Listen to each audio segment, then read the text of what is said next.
Welcome to another playoff edition of Thunder Insider. I'm Leslie McCaslin, joined by Brian Davis and Grant Long. As we are already 2 games into round 2, guys, we can already tell this is going to be a completely different series against the Grizzlies than the one we saw against the Rockets. Grant, let's start with you and just what you saw from the first 2 games. Well, the physical aspect of the game has really got me to the point where I feel like I want to take my jacket off and get down there and play. Being a former power forward myself, the physical part of the game is really intriguing.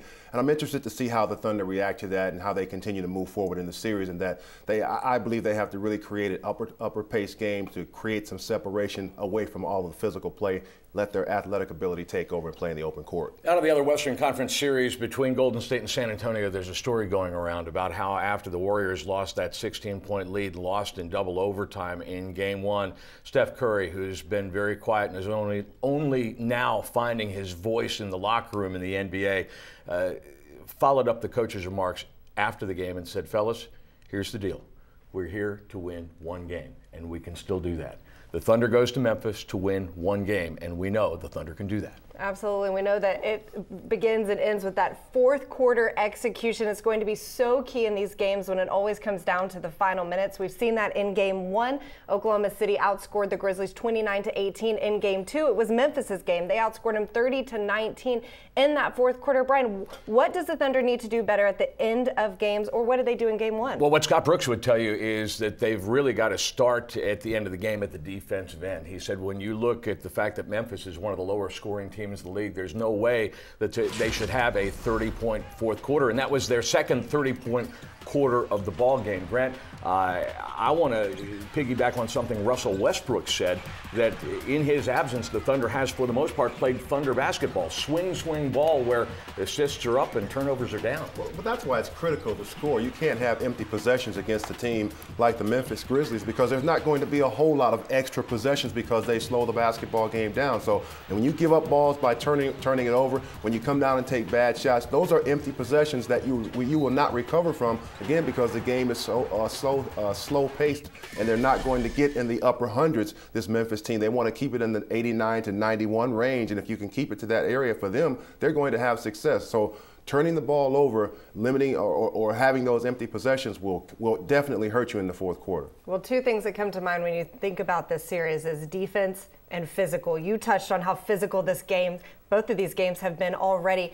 Everybody talks about having that hit-first mentality when it comes to defensive physical games like this. Grant, why is that important, and what exactly does that mean? Well, when you hit first, you let your opponent know right away that you're engaged in the game and that you're not going to be reactive throughout the game. You're going to be proactive, and I think that's important. I'll go back to the time when I played, and I would come out in the first quarter. I would really play a physical part of the game. I mean, rebounding or boxing out, whatever it might be.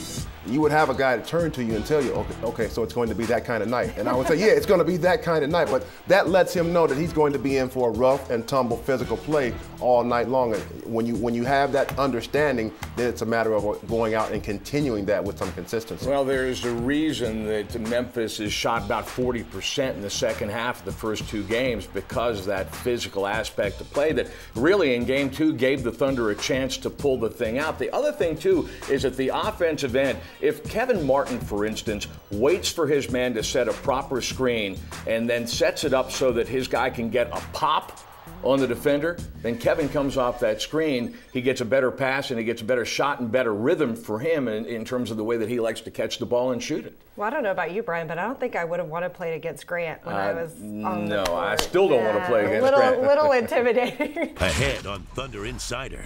I just tell them before the game, man, that no matter what, if we play as hard as we can every minute, we have no regrets. If you're missing shots, then so be it. We still got to continue to keep playing hard, and we'll give ourselves a chance to win.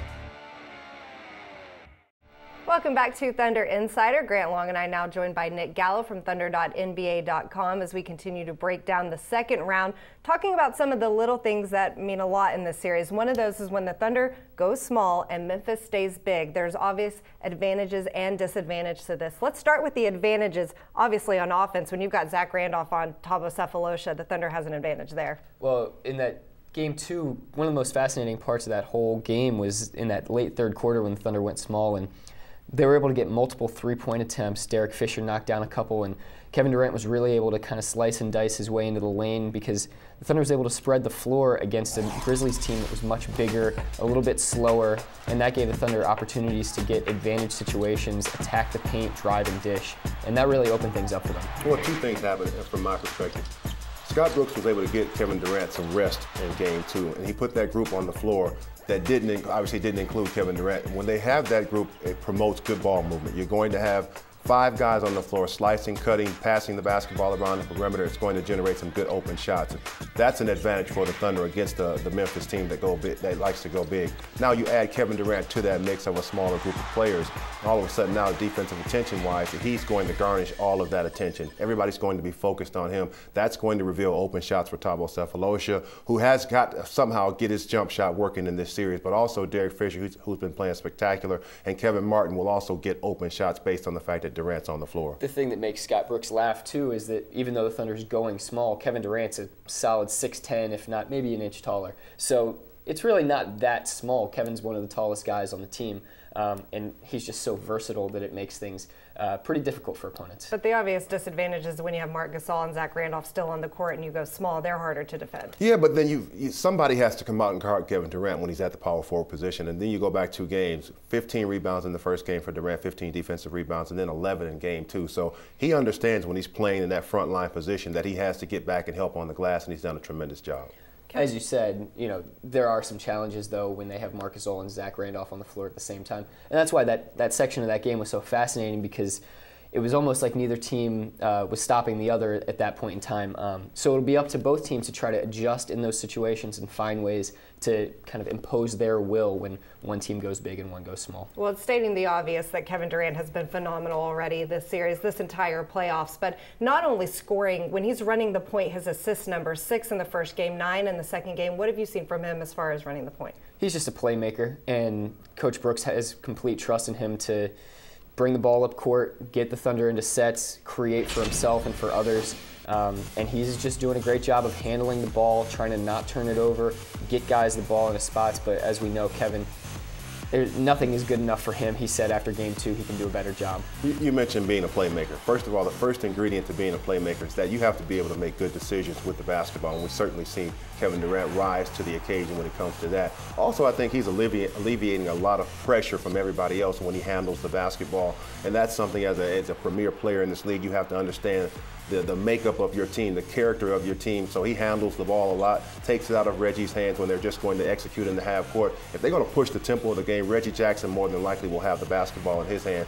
But for Durant, he has to walk the ball up the floor, get everybody in their position. And remember, he hasn't done this all season long with heavy doses because Russell's been here. But to do that in a playoff scenario and to step up the way that he has truly shows us he's a remarkable player. Well, speaking of Russell Westbrook, he spoke to the media for the first time since his injury this week. He talked about what happened, his rehab, and among other things, just having a different perspective now watching his team during the playoffs.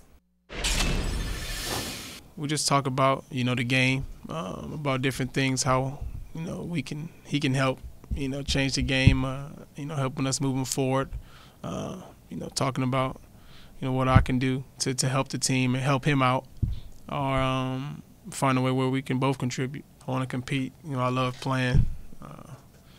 I want to play in every game as long as I'm able to and able to walk. But I think I get an opportunity to kind of sit back. This is my first time basically, seeing a game from a different view. So you can kind of sit back and see, different things. So I think it's good for me. Obviously a very tough time for Russell and all his fans. They want to see him out there. But what I took from this and what I loved hearing from Russell is he's still involved at every practice, at the games, giving advice, still being a part of the team. Well, we can see why Russell's such a good leader for this team, why he's an emotional leader for this team. He was mature. He knows that he's there every single day to help, but he can't be on the floor, but he wants to be a voice in that locker room. Well, when you understand who Russell Westbrook is at his core, he's an ultimate competitor. And to have a guy sitting on the sideline who wants to contribute as much as he does, just to see him, for me, for the first time in a long time was, it was a joy for me.